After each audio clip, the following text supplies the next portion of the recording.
কিন্তু হিমন্ত বিশ্ব শৰ্মাই আনি আমাৰ বৰ্ষাপাৰৰ চাইডত যেতিয়া খেলিবলৈ আহিলে ইণ্টাৰনেশ্যনেল প্লেয়াৰ গ্ৰীণ নেট দি ঢাকি দিলে এইবোৰ মডেল ঠিকে আনিছে কিন্তু মই আপোনালোকক এটা কথা কৈছো যোৱা বিগত 20টা বছৰ এই ৰাস্তাটো দিবচোন বাইদেউ যাব দিও যোৱা বিগত 20টা বছৰ বিজেপি সাংসদে গুৱাহাটীত প্ৰতিনিধিত্ব কৰিছে যোৱা 20টা বছৰে বিজেপিয়ে গুৱাহাটীৰ সাংসদ আপোনালোকে জিকাইছে কিন্তু 20টা বছৰত গুৱাহাটীৰ সাংসদে অসমৰ জাতীয় সমস্যাক লৈ অসমৰ জনজাতীয় সমস্যাক লৈ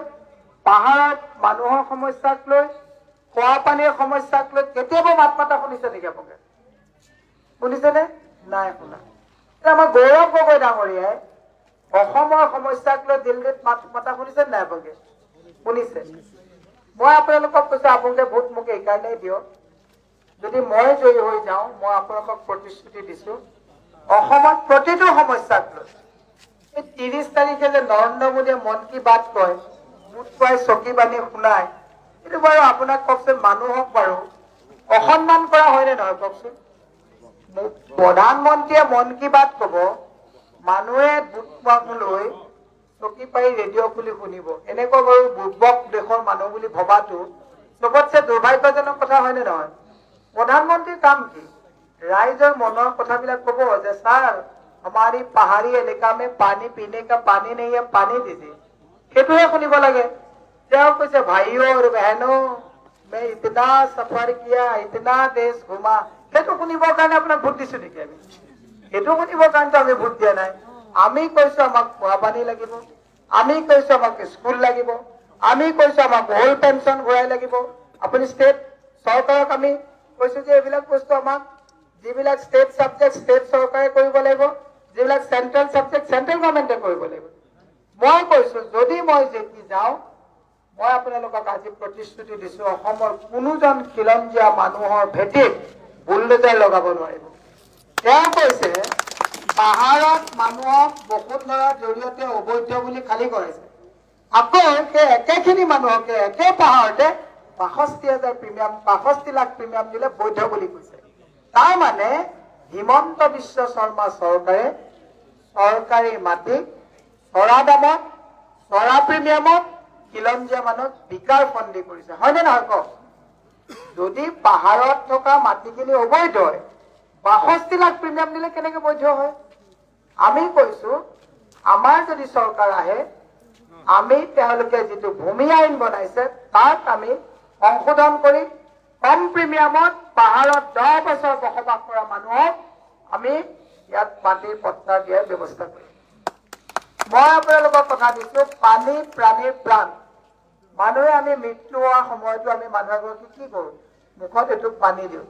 যিখন চৰকাৰত ডাবল ইঞ্জিনৰ চৰকাৰ আছে বুলি ক্লেইম কৰে সেইখন চৰকাৰে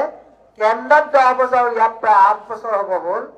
এটুপি পানী গুৱাহাটী মানুহক খুৱাব নোৱাৰা চৰকাৰখনে কি দিব বুলি ভাবি আপোনালোকে তেওঁলোকক আকৌ ভোট দিব এই প্ৰশ্নটোৰ উত্তৰ মোৰ ৰাইজলৈ আছে আমাক ৰাইজে সোধে আপুনি কি দিব মই কি দিমটো পিছত সুধিব 20 বছৰে গুৱাহাটী বিজেপি সাংসদগৰাকীয়ে কি দি গ'ল আপোনালোকক এই প্ৰশ্নটো আপোনালোকে কিয় সোধা নাই বিজেপি যে এতিয়া অফিচৰ পৰা মানুহ ইয়াত আহিব যোগেন মোহনে পাহাৰে পাহাৰে ঘূৰিছে এই ৰেভিনিউ মিনিষ্টাৰ এতিয়া কৈছে বাইদেউ আমি যিখন আইন বনালো সেইখন আমি সংশোধন কৰি মাটিৰ পট্টা দিম 3 দিনৰ কাৰণে যদি আপোনালোকক এই যে কবুলা লৈ চাৰ্কুল অফিচত গৈ আপোনালোকক যে ইমান ঘাম মাটিত পেলাই তেজ পানী কৰাই বুলডোজাৰ লগাই সদায় জাননী দি যে আপোনাক নিৰ্যাতন কৰিলে এতিয়া দুটামান মন্ত্ৰী আহি পেলাই আপোনাক আকৌ ফাঁকি দিব আহিছে আকৌ যদি ভোট দিয়ে এইবাৰ পাহাৰত বুলডোজাৰ লগালে আমি কিন্তু প্ৰতিবাদ কৰিবলৈ সচলত নাযাম কাৰণ আপোনালোকক বুলডোজাৰ লগোৱা মানুহৰ বিপক্ষত আমি প্ৰতিবাদ কৰো আৰু সেই একেখিনি মানুহে প্ৰলোভন দি ৰাতাৰাতি আপোনালোকৰ পৰা ভোট লৈ জিকি যাব আকৌ বুলডোজাৰ লাগিলে আমি চৰকাৰক শিলখাপুত গৈ পেলাই প্ৰতিবাদ কৰিব লাগে সচলত গৈ প্ৰতিবাদ কৰিলোগে কেনেকুৱা হ'ব সেইটো নহয় সমাজ তেতিয়াই ধ্বংস হয় যেতিয়া শিক্ষিত মানুহে দেখিও নেদেখাৰ ভাও দেখে শুনিও নুশুনা ভাও ধৰে মই আজি আপোনালোকক এই পাহাৰ অঞ্চলৰ পৰা কৈছো 11,442খন স্কুল বন্ধ হ'ল অসমৰ সুধী সমাজ আপোনালোকে কিয় মুখ বন্ধ কৰি আছে কিয় নকয় মোৰ ছোৱালী হাইস্কুল বন্ধ কৰিলে মই বাহিৰত পঢ়াইছো পঢ়িব কিন্তু মোৰ ঘৰৰ ওচৰত থকা যে ৰিক্সা চলোৱা নবীনৰ ছোৱালীটো ক'ত পঢ়িব সেই কথাটো যদি চিন্তা নকৰে কিয় পঢ়িব লাগিব তো মই কৈছো নবীনৰ ছোৱালী বা ল'ৰা যদি নপঢ়ে চুৰ ডকাইত হলে মোৰ ছোৱালীজনী যি স্কুলতে নপঢ়ক সেই সমাজখনত আহি তাই শান্তিৰে থাকিব নোৱাৰিব এই কথাবিলাক বুজি লওক বিধানসভাত ডক্টৰ ৰেণুজ পেগুৱে কৈছে যোৱা 2টা বছৰত 7 লাখ ল'ৰা ছোৱালীয়ে প্ৰাথমিক স্কুলত পঢ়া বাদ দিছে 7 লাখ ল'ৰা ছোৱালী ভৱিষ্যত কি হ'ব চুৰ ডকাইত দগাবাজ হ'ব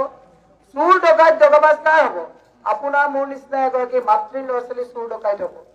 পেপাৰত সদায় দেখিছেনে নাই পুত্ৰৰ দ্বাৰা মাতৃ হত্যা পুত্ৰৰ দ্বাৰা পিতৃ হত্যা কি কাৰণত হৈছে আমি কংগ্ৰেছৰ দিনত যিবিলাক স্কুল বনাইছিলে সেই স্কুলতে গোটেই মানুহবিলাকে কংগ্ৰেছৰ দিনত পঢ়া আৰু এতিয়া মোৰ ঘৰৰ ওচৰত নৰেন মোৰ ঘৰৰ ওচৰৰ বিউটি ল'ৰা ছোৱালীকেইটাক মোৰ ঘৰত বন উঘালিবলৈ আহে মই কৈ বন উঘালিবলৈ নাহিবি সৰু ল'ৰা ছোৱালী বন উঘলা দেখিলে চাইল্ড লেবাৰ লগাইছে বুলি পুলিচে ধৰিব কেনেকুৱা বাইদেউ স্কুল নাই কি কৰিম বনটো উঘালিম ইয়াতে দুপৰীয়া ভাতটো খাই গুচি যাম মোৰ ঘৰত বনো নাই বাৰু ইমান তথাপিও মই কৈছো ল'ৰা ছোৱালী পঢ়িব কি চবতছে ভয়ংকৰ কথা মই দীঘলীয়া নকৰো এই আপোনালোকৰ জৰিয়তে মই জনাব বিচাৰিছো অসমত 20,50,000 যুৱক যুৱতী ড্ৰাগ আসক্ত হৈ নিচামুক্তি কেন্দ্ৰত ট্ৰিটমেণ্ট চলাই আছে আৰু তাৰে 2% ল'ৰা ছোৱালী দৈনিক মৃত্যু হৈ আছে তাৰপিছত আপোনালোকে মদৰ লাইচেন্স দিয়া এতিয়া বোলে এইখিনি ৰিণিকী ভূঞা আহিব লাজ থাকিলে কোনো অসমৰ ছবি মানুহ এইবিলাক মিটিঙত নাযায় আজি তাৰিখত অৰুণোদয় নামত প্ৰত্যেকগৰাকী মহিলাক ঘৰৰ পৰা উলিয়াই লৈ গৈছে 10টা বজাত আপুনি বাহিৰত যাব 10জনী মানুহৰ এটা গোট ক'ত যায় বাইদেউ অৰুণোদয় হৈছে আমাক দেখিলে অৰুণোদয় বাইদেউহঁতে বেয়া পায় এইজনী আহিলে আকৌ অৰুণোদয়টো কাটিবলৈ আহিলে এইজনী আহিলে মোৰ লাখপতিটোৰ কথা ক'বলৈ আহিলে আৰে আপোনাক অৰুণোদয় কাৰ পইচাৰে দিছে অৰুণোদয় আপোনাৰ মোৰ পইচাই দিছে অৰুণোদয় দিয়াটো চৰকাৰৰ দায়িত্ব আমি আহিলেও দিম অৰুণোদয় চৰকাৰে ডিজিটেলিহে দিব একাউণ্টত ভৰাই দিলেই হ'ল এই 1200 টকা অৰুণোদয় কি দি পেলাই কি কৈছে অমিত শ্বাহৰ মিটিং আহিছে নগলে অৰুণোদয় কাটি দিম মোদী মিটিং হৈছে নগলে অৰুণোদয় কাটি দিম এইবিলাক যি ভয় আৰু ভীতিগ্ৰস্ত কৰিছে মহিলা সমাজে আপোনাৰ যে 20,50,000 ল'ৰা ছোৱালী যে ড্ৰাগ এডিক্ট হৈছে কিয় জানে অৰুণোদয়ৰ কাৰণে লাখপতি বাইদেউৰ কাৰণে কাৰণটো বুজিলো তলকে অৰুণোদয়ৰ কাৰণে ঘূৰি ফুৰিবলগীয়া হয় ল'ৰা ক'ত গৈছে ছোৱালী ক'ত গৈছে ঘৰত কোন আহিছে মাকে চাবলৈ নোৱাৰে ঘৰখন কোনে বনায় মাতৃহে বনায় এপিজে আব্দুল কালাম কোনে বনাইছে মাকে বনাইছে আজি আপোনাৰ ল'ৰা ছোৱালী ডক্টৰ ইঞ্জিনিয়াৰ কোনে বনাইছে মাকে বনাইছে আমাক যে পঢ়াই অহা পঢ়া কোনে শিকাইছিলে মোৰ মায়ে শিকাইছিলে আজি মাকবিলাক বাহিৰত মাকবিলাক আজিকালি এই 1200 টকাৰ কাৰণে মোদী মিটিং অমিত শ্বাহৰ মিটিং নৰেন্দ্ৰ মোদীৰ মিটিং হিমন্ত বিশ্ব শৰ্মাৰ মিটিং ৰিণিকীৰ মিটিং ঘৰ বৰবাদ হৈছে 20 লাখ ল'ৰা ছোৱালী আজি ড্ৰাগ আসক্ত চেণ্টাৰ নিচামুক্তি কেন্দ্ৰত ট্ৰিটমেণ্ট ল'বলগীয়া হৈছে ঘৰ কোনে ঠিক কৰিব মাতৃ সমাজে ঠিক কৰিব মই আজি আপোনালোকক কৈছো কোনো পুৰুষে এবাৰ বিজেপিক ভোট নিদিয়ে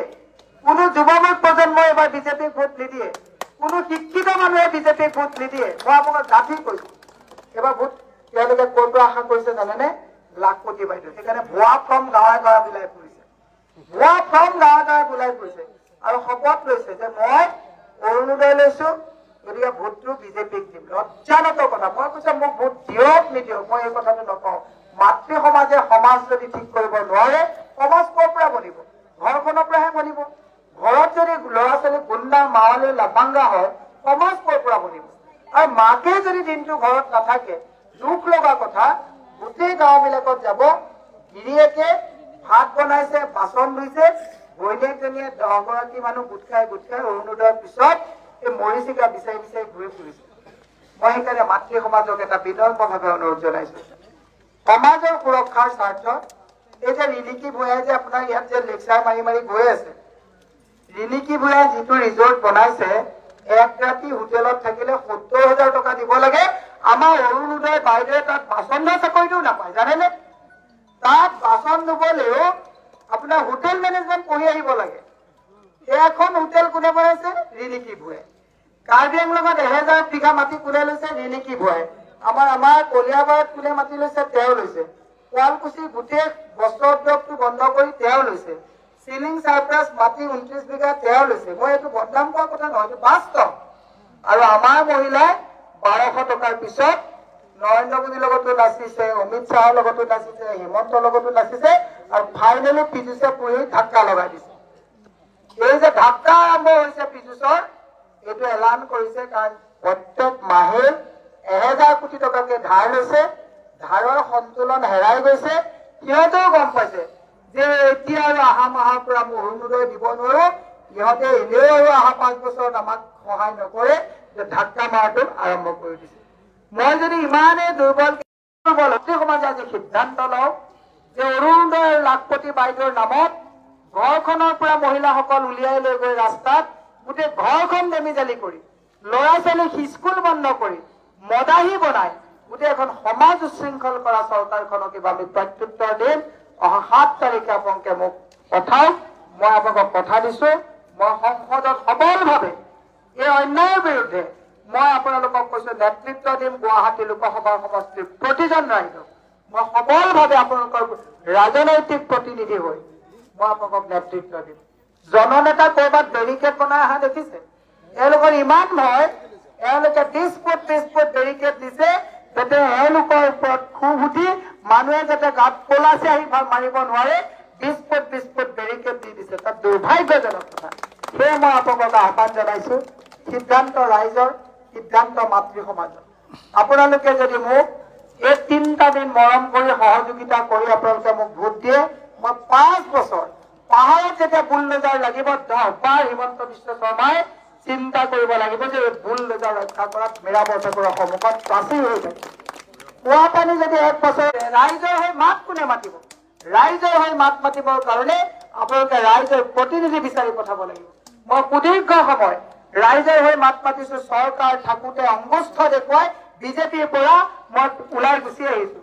সেয়ে মই আপোনালোকক কলো, অহা 7 তাৰিখে আপোনালোকে মোক সহায় কৰক। মই 5 বছৰ আপোনালোকৰ ৰাজনৈতিক প্ৰতিনিধিত্ব হিচাপে নেতৃত্ব দিম, নেতাগিৰি নকৰো, মই নেতৃত্ব দিম। সেয়ে আপোনালোকৰ সুস্বাস্থ্য আৰু দীৰ্ঘায়ু কামনা কৰি মই আপোনালোকৰ পৰা সহযোগ বিচাৰিছো। মই আশা কৰিছো যে আপুনি অন্যৰ স্বাৰ্থত নহলেও আপোনাৰ ঘৰখন সুৰক্ষাৰ স্বাৰ্থত আপোনালোকে আমাক সহায় কৰিব, আৰু ঘৰখন সুন্দৰ কৰক, সমাজ এনেই ঠিক হ'ব। তাকে কৈ মোৰ বক্তব্য সামৰণি মাৰিছো। জয় হিন্দ, জয় অসম।